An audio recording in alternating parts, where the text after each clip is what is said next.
इमारतीचे बांधकाम सुरू असलेल्या ठिकाणी होणाऱ्या प्रदूषणावर नियंत्रण ठेवण्यासाठी निर्बंध आणले गेले आहेत। मुंबई उच्च न्यायालयाने दिलेल्या सूचनांमुळे महापालिका आणि महाराष्ट्र प्रदूषण नियंत्रण मंडळाने विकासकांना उपाययोजना राबवण्यास सांगितले। मात्र या उपाययोजना विकासकांकडून धाब्यावर बसवल्या जात असल्याचे समोर आले आहे। खारघरमध्ये बांधकामामुळे प्रदूषण होऊन नागरिकांना त्रास होत असल्याची तक्रार भाजपचे माजी नगरसेवकांनी आयुक्तांकडे केली आहे। खारघर शहरात वायू प्रदूषण आणि ध्वनी प्रदूषणामुळे नागरिक त्रस्त झाले आहेत। शहरातील अनेक सेक्टरमध्ये बांधकाम सुरू असल्यामुळे हवेत कायम धूळ असते। बांधकाम व्यावसायिकांना महानगरपालिकेने तसेच महाराष्ट्र प्रदूषण नियंत्रण मंडळाने नियमावली दिली आहे। नियमावलीचे उल्लंघन केल्यास कठोर कारवाई केली जाईल असा सज्जड दम दिला होता, परंतु हा दम हवेतच विरत असल्याचे दिसून येत आहे। बांधकामामुळे मोठ्या प्रमाणात धुळीचे कण, हवेत विरघळणारी विषारी रसायने इत्यादी घटकांमुळे हवेचे प्रदूषण मोठ्या प्रमाणात केले जात असल्याचा आरोप रहिवाशांकडून होत आहे।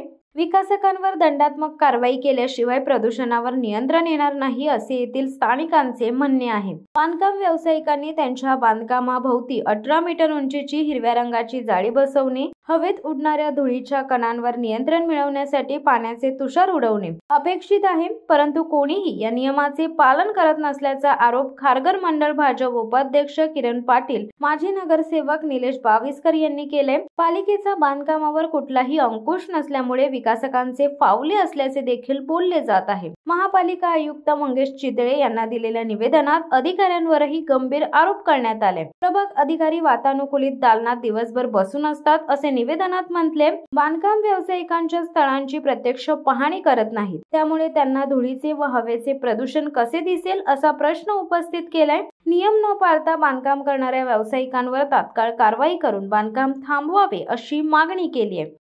शिवसत्ता टाइम्स न्यूज ब्युरो, पनवेल। दे धडक बेधडक वृत्त देणाऱ्या आपल्या शिवसत्ता टाइम्स न्यूज चॅनलला लाल बटन दाबून सबस्क्राईब करा आणि बेल आयकॉनला क्लिक करायला विसरू नका।